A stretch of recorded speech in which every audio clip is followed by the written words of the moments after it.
Hello and welcome, my friends. Welcome to the full hunter moon, one of the spookiest moons, especially as it is so close and does overlap Halloween. This is a fantastic full moon. Not that they're not all fantastic. This is a fantastic full moon to start to look at, well, filling our stores. And that's exactly what this moon is about. Historically, the full hunter moon is the moon that many of our ancestors would have started to hunt and fill their stores, whether it be from their harvest or from their bow. Nowadays, we'll have that harvest. Many of us don't hunt anymore. And it's not the stores that we need to fill.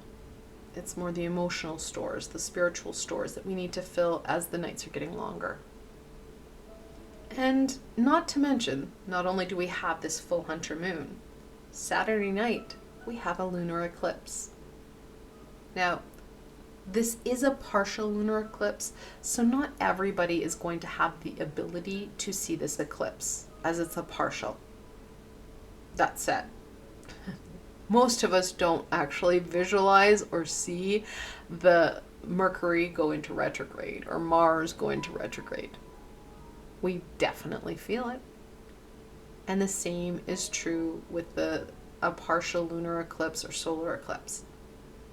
Now, a lunar eclipse can kind of feel like a mini tower piece where the universe is slamming doors shut while opening others.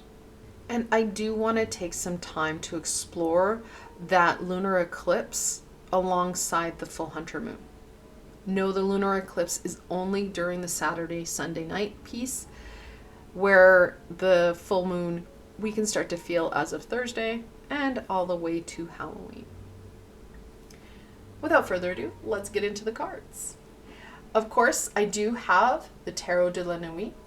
Fantastic deck. I thought, you know what, the Tarot of the Night with the lunar eclipse, full moon? Yes, please. And here, because it is witchy season, I do have the Witch's Wisdom Oracle.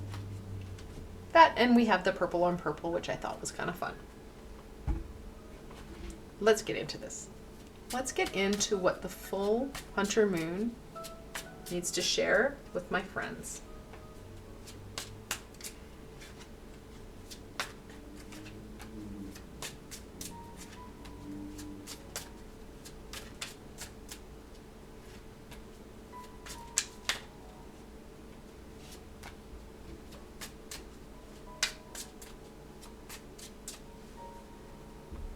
All right. Ooh, the Hermit. The 9th card in the Major Arcana, and we're looking at that time to reflect, that reflection energy, if you will. The Hermit has that light to support us to go into those darker areas. Taking time to reflect. Taking time to be. Oh, how gorgeous. The Sun. I love it. 19th card in the Major Arcana, and it talks about the joy, the love, the hope, those fantastic high vibrational energies. The High Priestess. 2nd card in the Major Arcana. Talks about, of course, holding the scroll of Torah, that universal knowledge, very much connected into the lunar energy, talks about balance, that divine feminine. The Ace of Cups in reversal.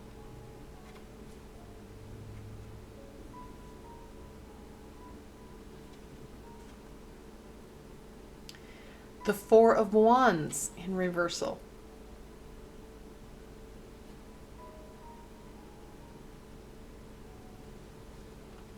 And then the Devil. So we have 1, 2, 3, 4 Major Arcana. Major Arcana are those bigger life experiences. They're the pieces that help us break patterns, make really important changes and alterations to our world. Like I said, the Hermit is about reflection. Do you need to take the next 5 days to reflect nonstop? No. No, no, no, no, no. Balance is important. We do need to start to take some stock. We need to have a good, well, starting base point, if you will, to what's happening for us now, physically, emotionally, and spiritually. We do not want to get caught up in the dark, because that's going to be an easy piece. The devil can easily take over and everything is doom and gloom, nothing's working, life sucks. The sun blasts the devil every time. However, it's going to be a conscious choice. You are going to have to choose to make sure you're staying in that light, staying high vibrational, which means focusing in on those positive aspects. We don't want to blow smoke up our butts. What we do want to be is honest. What is going right? What's more, and this is part of the reflection piece, how can you amplify that? How can you bring it into other aspects of your life? The more we are honest with self, the more we can start to, well, bring that balance, bring that awareness into fruition. The High Priestess, she's a pillar, a gateway. She always has this balance of a black and white and a white and black pillar. BJ, I know, stands for something very different, but the B and the J are part of the pillars of Jerusalem, which my heart goes out to all my friends over there. The pillars of Jerusalem. We need to make sure that we have that balance, and we need to take the High Priestess hand. And the High Priestess, let's be honest, she has the most power right now because that veil is thinning. Our intuition, our abilities, they're seeming crisper. We have more ability to do stuff. So that can easily be seen as a positive, especially if we don't allow the fear to stand in our way, which it does. And I get that. It's scary. However, when we take steps to minimize that fear, like I said, the devil, the reason the devil is over here and not beside these three cards are these three cards work really well together. Really well. These three cards together can easily manipulate these two cards. It's just the devil is keeping them in play in the reversal point. Remember, the devil has usually two beings, chained and subservient. And that's very much the Four of Wands and the Ace of Cups. The Ace of Cups is the Holy Grail, the life-giving aspects in our everyday. It's kind of like an everyday personification of the sun. Those life-giving aspects, they're full of high vibration. The joy, the happiness, the love, the things that are going right. We're unable at this point in time, because the devil is in control, to be able to embrace that. The Four of Wands is a celebration card.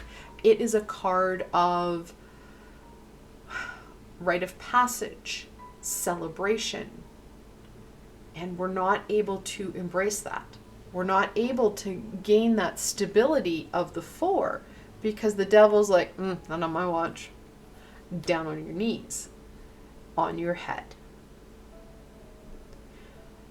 Please be mindful over the next 5 days that the anxiety and fear in your devil does not hold you captive, does not keep you from adding these grander and larger energies and thoughts and incorporating them into your everyday.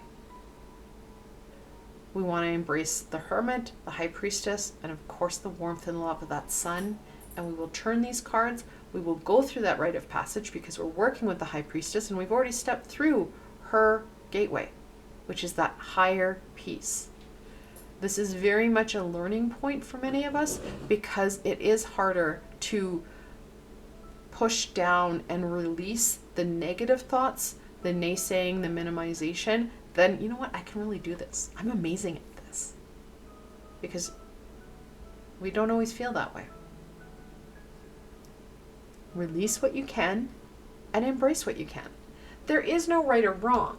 It's just, this is what the full hunter moon is offering. It's going to be up to you to embrace some of these aspects. Embrace what you can. Like I said, release what you can. There is no right or wrong. Okay, have that card. Let's look at what's going to help you to embrace the sun. Take hold of the Hermit and the High Priestess, so you can make some shifts and changes in your life that is meaningful.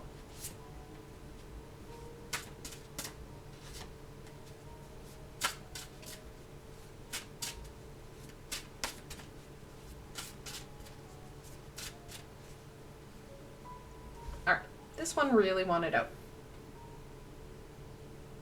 Cauldron, containment. It kind of feels like it's containing like the low vibration while allowing the high vibration. You can see these sparkles, these shiny bits really, well, shine. Like I said, we want to release what isn't working, and we can transmute the low vibration into something that isn't working, while allowing what is working to expand. And in some cases, change and shift in positive ways. The cauldron is a tool that we can use to combine positive pieces and create what we need, because we have looked into it. We are taking aspects and pieces of different parts of our life and using our creativity to be that alchemist and create something even more fulfilling, more meaningful. That's upside down. Ancestors, remembrance. Very much connected into the High Priestess. Our ancestors can sometimes have wisdom, hold pieces that we're missing in that grand puzzle of ours. However, sometimes they don't. So yes, connecting in with ancestors is a fun and exciting thing to do during this time. But please be aware, not all ancestors are high vibrational. There is no cause or check to that, if you will. It's more, you need to have that check for you. I really encourage people to have Archangel Michael in with you as you channel, because, well, let's be honest, if that passed on loved one or ancestor is coming in with an ulterior motive, Archangel Michael's going to make sure that that doesn't happen. We want information. We do not want trauma or whatever that ulterior motive may be. So please be mindful of that. And sometimes we want to call in a certain ancestor.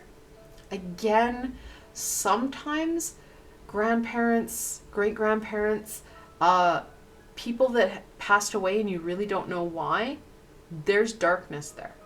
So really make sure that you have that support. Channel with friends. Channel with Archangel Michael. Altar, dedication. An altar, of course, is another tool that helps us to, well, honor ancestors, deities, our work. It gives us a safe, and like I was just saying, a safe place to work. We need that safe place. Without that safe place, low vibrational energies can sneak in, and that low vibration it's sticky and it's hard to get rid of. So make sure that you are having that safe space, bringing in the tools and supports you need. So whether that be casting a circle or calling in Archangel Michael, whatever tools really resonate with you, use those. Because the past information it can really help.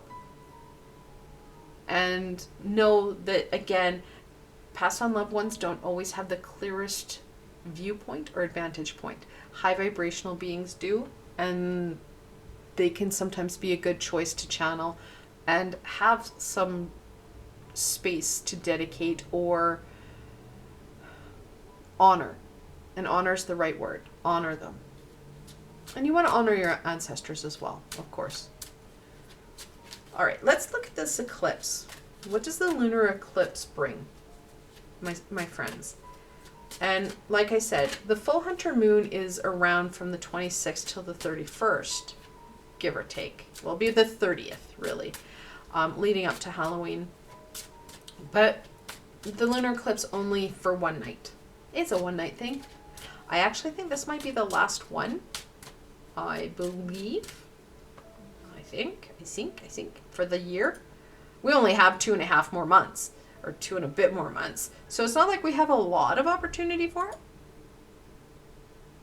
Yeah, I don't see one on my calendar. So yeah, the last 2 eclipses happened in October. Solar eclipse 2 weeks ago, and then the hunter moon will have the lunar eclipse. So, and we do get eclipse, a number of them during the year. This eclipse, the Queen of Wands in reversal.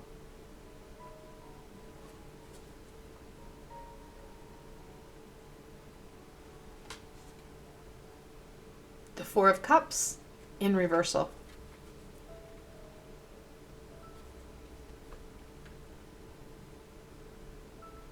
And then finally,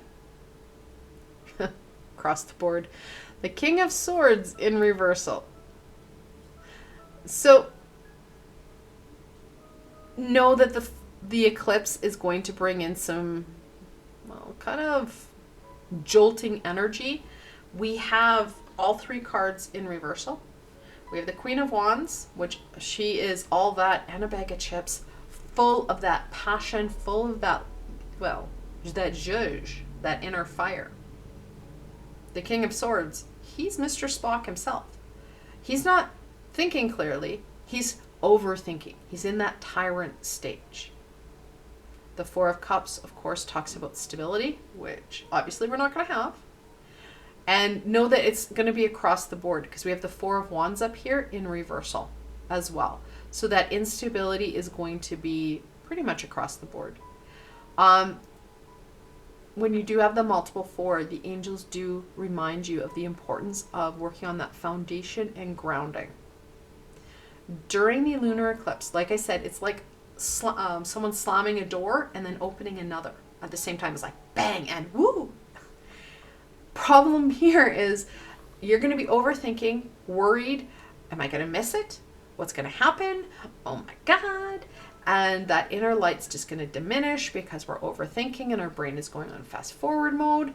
And then we're not going to be just even in the right frame of mind to embrace that well, again, that holy grail. The Four of Cups, this is the card where you have that individual, he's sitting under a tree, he's got 3 cups in front of him, and he's looking at it going, is this it? And then you have this floaty hand giving them a cup. Real big reference to the Ace of Cups there. We're really going to miss it. It doesn't help that Saturday night, that's the Saturday before Halloween. So there's a lot of Halloween parties. There's going to be a lot of things going on. People are going to be busy. They're not going to be sleeping well.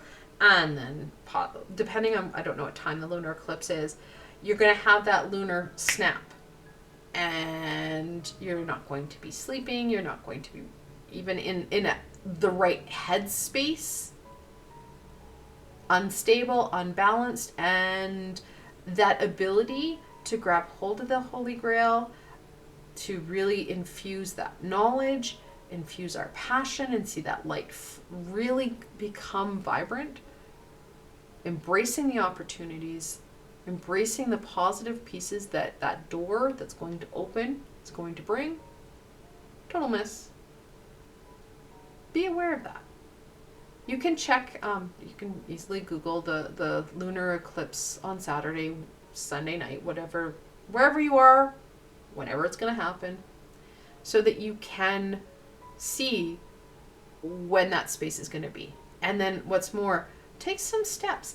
Take time to embrace it. Give yourself time and permission to do so. And that's the piece. You're going to have to give yourself time and permission to do a lot of these things. Checking into where you're at.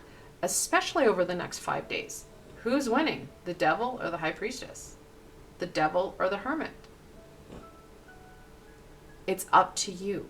You're the one that needs to make sure that you're doing things for you in a very proactive way, because the full hunter moon is trying to support you in really giving you a great foundation of opportunity, of movement, of connection that is going to support you in the here and now, and then also in the days to come. I want to thank you guys so very much for joining me today. I hope that this little exploration into the full hunter moon and the lunar eclipse has supported you in understanding what and how you should move forward over the next few days. And like always, if you did enjoy this session, please remember to give it a thumbs up, as it does help people find me on the sea of YouTube. More importantly for you, don't forget to subscribe and hit that little red bell. I have a lot more content coming forward, and you don't want to miss any of it. And if you're looking for an added layer of support, I do have a Ko-fi and Patreon page, and I've left links below so you can go check it out.